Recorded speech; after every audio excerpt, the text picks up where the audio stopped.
everybody, and welcome back again to Biz Buzz, where we're discovering your local businesses. I'm your host, Joe Soares. Joining me and my co-host again, Mark Leone. We have a great show for you today, and with a great guest who's actually been here before. Second time comer here.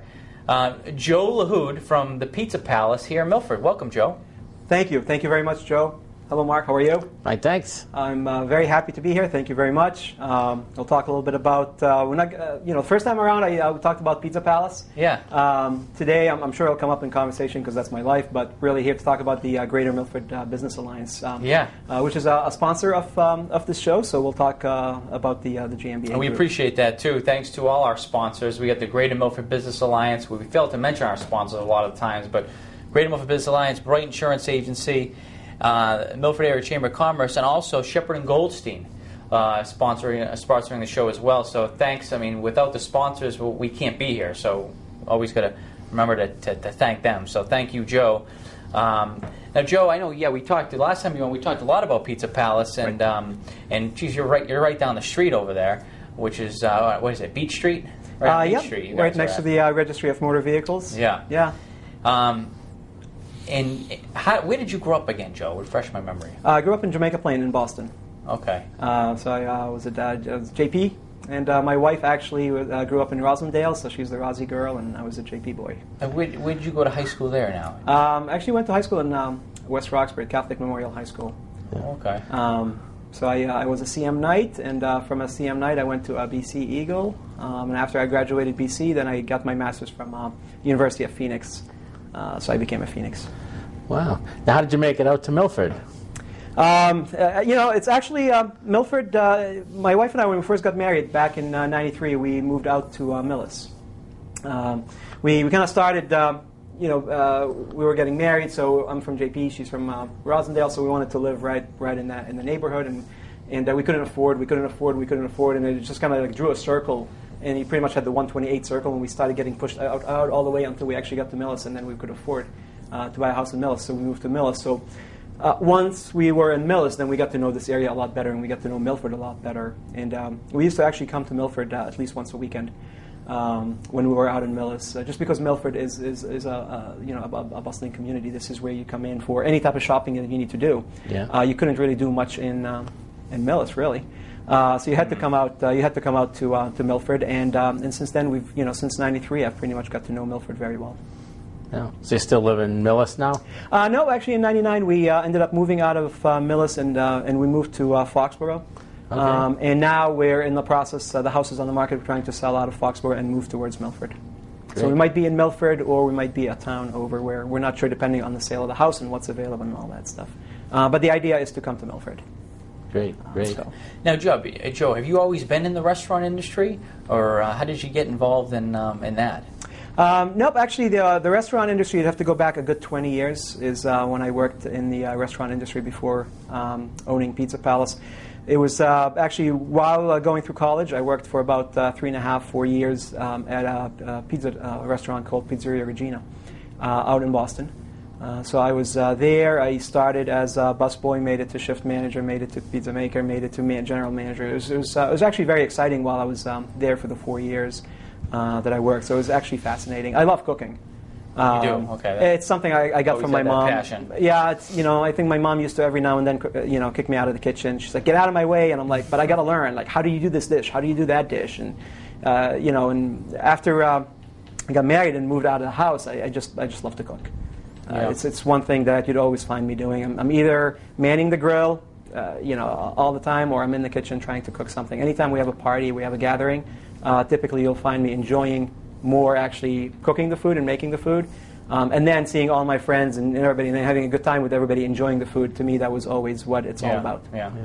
So tell us a little bit about the Greater Milford Business Alliance. Well, what is the organization, and what are some of the things that they do? The Greater Milford Business Alliance is actually a very nice group. It's something that when I came out to Milford, and when I bought Pizza Palace, and I started looking for organizations, business organizations, networking organizations to join around the area, and I came across Greater Milford Business Alliance, and to me that was a very nice group for me to join. It was a very nice organization.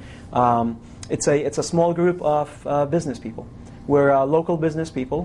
Greater Milford is the name of the group. We essentially not just Milford, but we look into the Greater Milford area, where businesses would like to join the group and get to network with each other. And that's kind of the biggest thing. If you look at anybody, if you ask a lot of folks in business and you say, what makes your either job a little bit easier, what makes your work a little bit easier, what if you can give me one piece of advice, what would it be? And a lot of times business people will tell you the more networked you are, then the better off you are in some respects. And what Greater Milford Business Alliance allows you to do is it allows local businesses to get together and network with each other for multiple reasons. So that's essentially what the Greater Milford Business Alliance is. Yeah. Now, Joe, I've been to, I go to the Greater Milford Business Alliance meetings, so I know what it's about. But I guess a lot of people out there are probably wondering, what's different? Because I agree, and I think a lot of people out there agree, you got to network. You're in small business, to meet people, you have to network, and that'll help you hopefully grow your business is the key. So it helps you meet different people.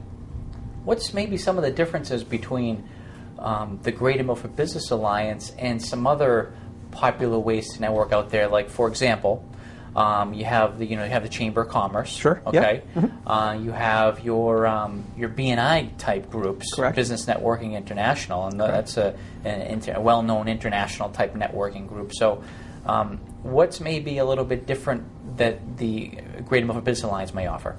Or maybe even some of the similarities too. There are a lot of similarities. At the end of the day, if you bring it, if you look at every single networking group out there and you bring it down to its common denominator, you're going to find it's business people getting together to network. So that's always going to be the common, the common denominator in all of them. So I think there are differences in the groups over the years. Through my professional career, I've joined Rotary, so I was a Rotarian for a while. I joined the Kiwanis Club. Through different jobs that I've had where you're actually mandated. I had a job where it said you need to go out there and be part of either the Rotary or Kiwanis or the Lions. You had to take one. That was, if I didn't have that on my checklist when it came down to my annual performance review, it's like failed on that one, and we're going to deduct 2 demerits. Not getting your raises. Right, exactly. So a lot of jobs, actually, a lot of companies out there recognize the need for involvement in the community and recognize the importance of networking. So they mandated off their employees to go out and join some of those larger groups. A lot of them will be, for instance, the Lions Club is really, or the Rotary, is more towards the community, and the Lions is, and the Kiwanis. That's essentially what a lot of giving back to the community. Giving back to the community, charity type work. Where local business people get together and let's find a cause, let's find a way, and they'll find multiple ones during the year that they'll be able to take on some good causes. So there's a lot of groups out there like that. There's obviously the Chamber of Commerce. Chamber of Commerce is where the majority of businesses typically end up having a membership and will end up going to some of those events. Mm-hmm. There's the BNI, the Business Network International, where it focuses a lot more on really networking with the ultimate goal of getting referrals from business to business and passing referrals. And then there's the Greater Milford Business Alliance, which to me was a fantastic group where you didn't feel that you're under pressure to perform in any single aspect. It wasn't one of those situations where you get there and all of a sudden it's like, well, do you have 3 referrals to hand out this week? Which some groups will be looking for that. Or do you have a good cause that we need to select this week and we have to do it and let's just do it and we need to do it? And you end up saying, well, wait a second, let's take a time out here for a second. I have all these goals that I'm trying to accomplish at my job. Networking is a means of accomplishing that. When the networking group that you join ends up being a goal in by itself and it starts having its own kind of reason to exist and its own projects and its own everything, then you're really just trying to, you're taking, ultimately what you're trying to do is grow your business and grow your networking around the area. And you take that and then it takes on a life of its own within the group. So the Greater Milford Business Alliance is nice where it takes, to me, it took good parts of every single thing that's out there and says, okay, let's see if we can make this fit better. For some individuals where, for instance, BNI does not fit for my business, so I could never join a BNI. and that model doesn't really work. Rotary possibly could work at any of those clubs, but most of them meet typically during lunch. And in my That's business, tough for you. Right? At lunch, you're going to find me nowhere but in my restaurant serving lunch for customers. So so some groups out there is a little bit tough. So Greater Milford Business Alliance is a nice group that is for local business people to be able to get together. We meet first thing in the morning every other week at 7 a.m. and the meeting lasts for about an hour and a half, right around 8:30, sometimes a little bit more than that, right around 8:45. Yeah. But we always get done before 9 o'clock, so this way everybody can go and tend to their business. Sure. So is it safe to say then, Joe, that it's not a group for everyone, but Correct. It could be a good group for a lot of different people out there? I would say the majority of small businesses, small to medium-sized businesses, a group like the Greater Milford Business Alliance would actually benefit them quite a bit. Because it's got to fit your schedule, Correct. Of course, the time, Correct. Like thing. It's got to be convenient to get to. There's got to be people in the group that obviously you like, right. And build relationships. Just like any other group, but in order to experience it, I'm sure you tell people this, and I tell people this. You got to come to find out what it's about, right? Correct. Right. Correct. We're a group that doesn't really. We're not one of those groups where if you come in to visit, we're just going to be like all over you and saying join, and you can't leave this room until you join. It's anything like that. Or we're a very relaxed group of business individuals. We're all trying to accomplish the same thing. We're all adults. We're all in there trying to help each other really. Where we find out what's going on in the local area, what's going on in Milford that could affect businesses right now, what businesses are moving in, what businesses are struggling, what segments are struggling, how is the impact of the real estate market, what's going on with the real estate right now, what is the impact that has on local businesses, and how has that affected us. Right. And the one thing that's really exciting for any business person is if you're in business, a lot of times you feel like you're an island onto your own. And you feel that you're sitting on this island, and you have all these waves of customers coming in, and that's fantastic. But then you're really isolated from the world. You have nothing else to connect you to the mainland. You have nothing that will essentially tell you what's going on at the mainland, and you feel like you're just in that little island. Well, we're going to talk about that after this break, Joe. Okay. I want to get more into what goes on in the meetings, and Sure. So what you're starting to talk about, which is fantastic. So we'll be back after this break with again Joe Lahoud from the Pizza Palace.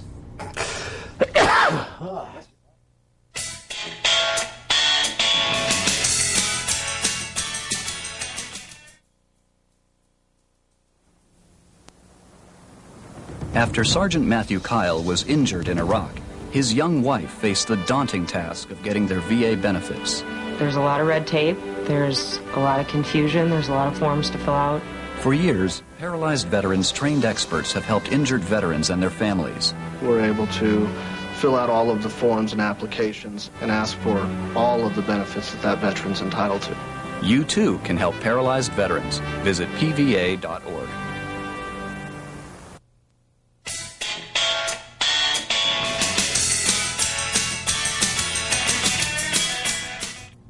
Hello, everybody. We're back here at the Comcast studios with our guest this evening, Joe Lahoud, the president of the Greater Milford Business Alliance. Apologize for all my coughing there earlier, but between a cough drop and a little water, I think we're all set. It was a good break. Yes. Great. So, Joe, I see you have a hat there. Can you tell me a little bit about the hat? Absolutely. I'm very excited. Every year for the past 11 years, Pizza Palace has sponsored a Milford Youth Baseball. And this year, the team that we're sponsoring is the Scrappers. Scrappers. It's T-ball, the 5 to 6 year old group. And they're going to be playing, I think practice was yesterday. And they're going to be playing every Friday at Plains Park from now until roughly mid-June. And just very excited that it's the Scrappers, and that's the team for Pizza Palace. And I'm trying to get my hands on a T-shirt, their T-shirt, so I can put it up. I want to try and frame it and put it up at nice. on the wall for the season. So it's very exciting, and I promised everybody that I'll be keeping up updates for the team up on the Facebook page for Pizza Palace. Oh, great. So generally, do you sponsor a team every year? Or? Every year, yep. We have for the past 11 years. Pizza Palace has sponsored a team, and since I bought the business a few years ago, I've decided that that's obviously one of the things that I wanted to keep, and actually wanted to even get more involved. So I'm trying to support the community that I'm in any possible way, typically. So, sorry to digress there a little bit onto that. That's okay, but that's the reason that I brought this with me, and I just wanted to say, go Scrappers! All right, all right, go Scrappers. So let's get back to the Business Alliance here. Yes. So who are some of the members? What type of businesses are in there now, and what type of businesses do you think you could like to bring into that? I don't think that I've come across any business that might not be fit for the Greater Milford Business Alliance. I'm sure there might be some, but I haven't come across any. We really haven't come across any, and we're looking to grow the group a little bit. On average, right now, the size of the group is right around 15, which typically where we've been over the past few years and continue to be. So we've always added a few members, and you lose a few members due to different things that happen during the cycle of life. Either somebody moves their business outside of the Milford area, or somebody gets relocated, especially anybody that works for a company as opposed to owning their own business and then move to a different office, anything of the sorts. So I find that a lot of really any business in Milford or the Greater Milford area is welcome to come in, just sit in through a meeting or two, see if this makes sense for them, and decide if they want to join or not. We're a non-profit group, so the membership dues are only meant to cover really the cost of having the group and just being able to meet once every couple of weeks, stuff like that. There's nothing in there that is any more than that. It's very basic, very simple. And we do actually try to also support our community. We do try to take some causes, smaller causes that we can handle here and there. So there's the pumpkin stroll that we've been involved in the past couple of years. I know typically about 500 folks usually show up to the pumpkin stroll. A lot of kids that's great. That come in. It's a fantastic time. I was there last year, Joe, and I'd have to say it was more in the 1,000 range. More than 1,000. Oh yeah. Okay. We went through just a ton of candy, and I couldn't believe the amount of people. Now it was a good. It wasn't raining because the prior years it had been raining. So the weather was good, of course, but what a turnout we had. It was amazing. So we do try to get involved in the community anytime we can. The discussion on the table that we had at the past meeting is actually adopting a trail as part of the Milford Trail. So we might actually, that's something that we're still talking about, although we all voted that we like the idea. So I think that's something that we're probably going to do. And be able to just adopt the trail, and that's exciting because then it'll be the Greater Milford Business Alliance part of the trail. So that's pretty good. Yeah. I remember one year also, I think you did a blood drive, which was pretty successful. So. It was very successful as well. Yep, absolutely. So again, it's one of those things where what I like about the group is that we get out of the group what we put into it, and a lot of times we're going through different stages in business. So it might be where right now is my busy season and I'm incredibly busy, but it might also be a downtime for somebody else within the group, and rather than say, well, okay, I'm very busy and I won't be able to do anything, and no, I can't do anything right now for the community, somebody in the group might be like, this is the best time to do it. And if we have 2-3 individuals within the group that can handle this for the next, let's say month, whatever the cause is that they choose to do, then why not? It's perfect. And then because when they're busy, then that might be my downtime, and I might be able to then take on a cause. And that's how we end up typically at the end of the year. We would have taken on maybe 3-4 good causes for the community that we wanted to support. Right. And that's something where we also we vote on as a group and make sure that as a group we want to move forward and do this. Sure. Now, Joe, you were talking a little bit before the break on what actually happens in the meetings.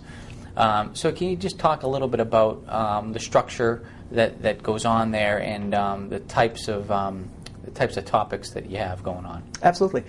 Typically, we start right at 7 o'clock. And what we do for the first roughly about 10-15 minutes is really networking time. That's really our time to kind of awaken the brain a little bit, the brain cells. Drink some coffee, just be able to get going, and really kind of network with each other.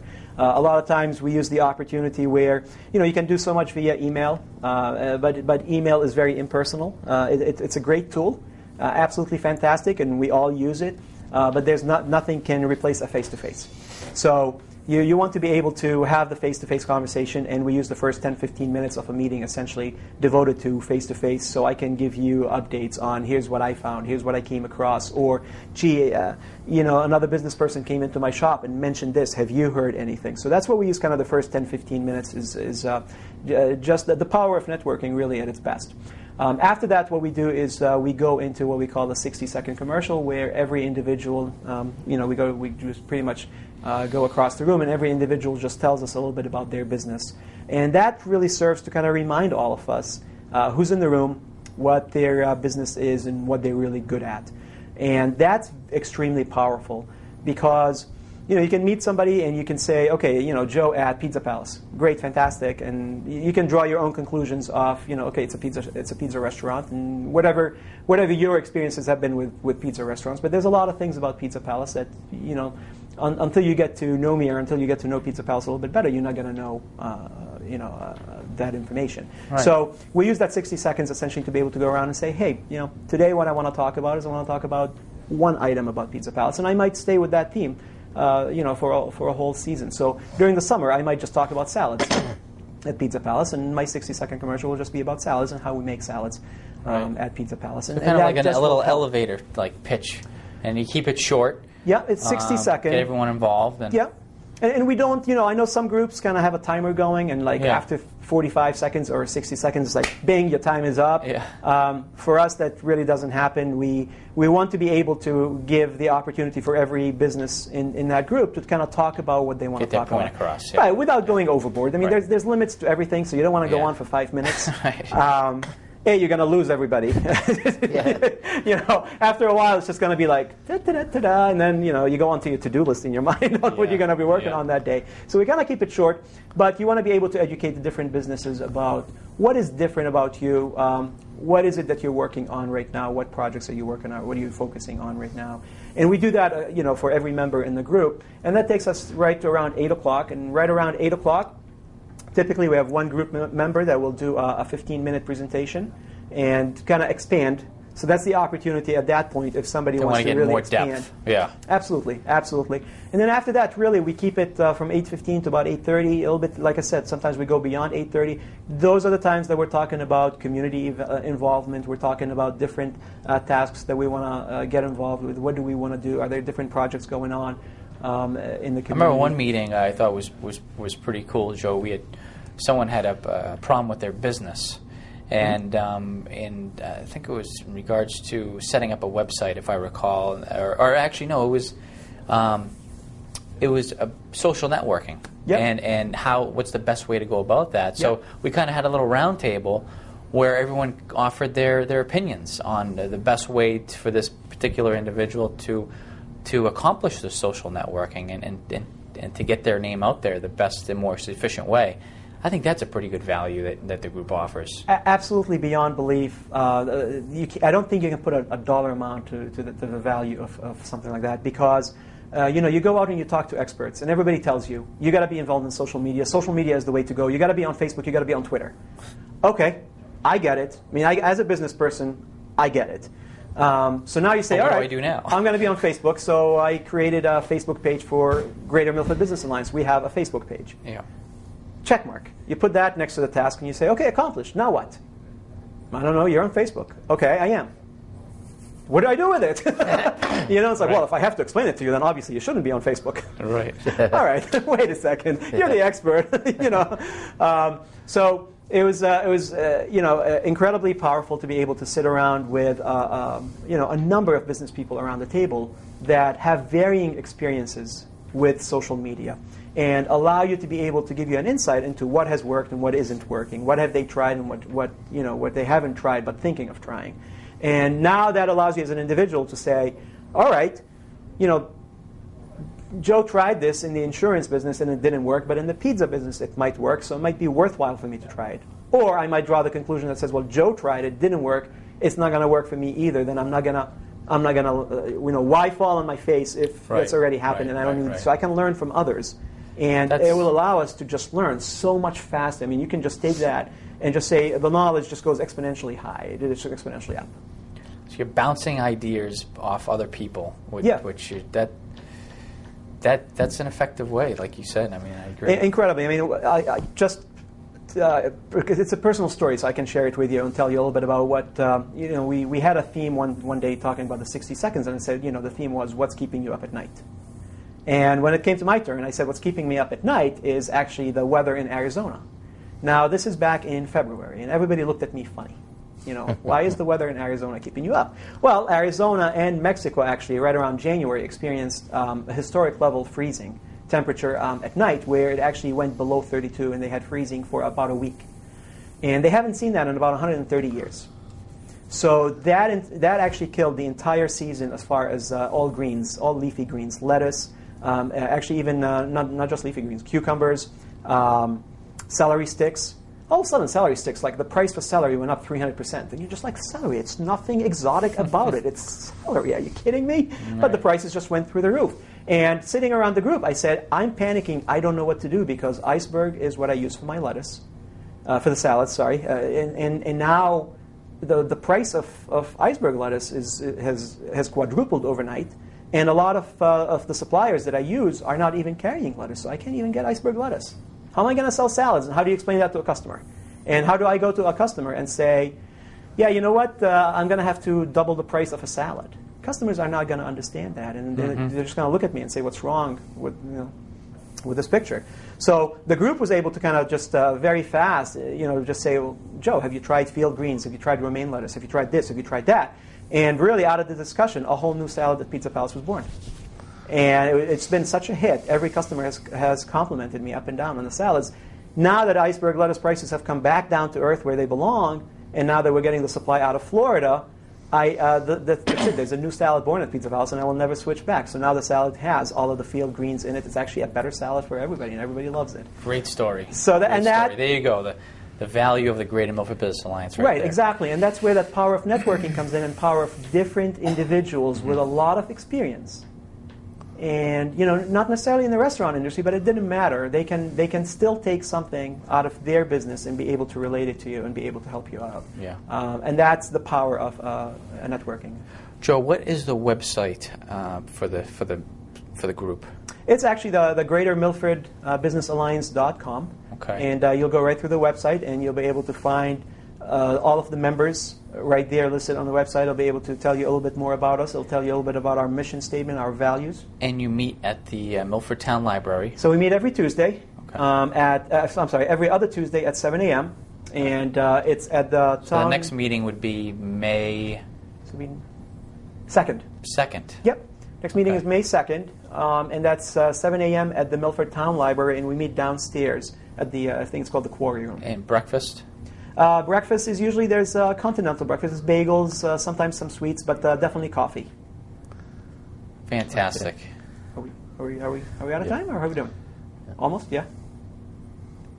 All right. Oh, it's May 3rd. I'm sorry. I'm getting Tuesday? Is Tuesday May 3rd? It's Tuesday, May 3rd. That's what they're... Okay. All right, so May 3rd. We now have an audience here. And the audience is helping out. That's Biz audience Buzz enrollment. That's like fantastic. Like, ooh, thank you. So that wasn't like 3 minutes to go. That was May 3rd. I know. And that's going to be it for our show today. Mark, thanks for coming again. Great job.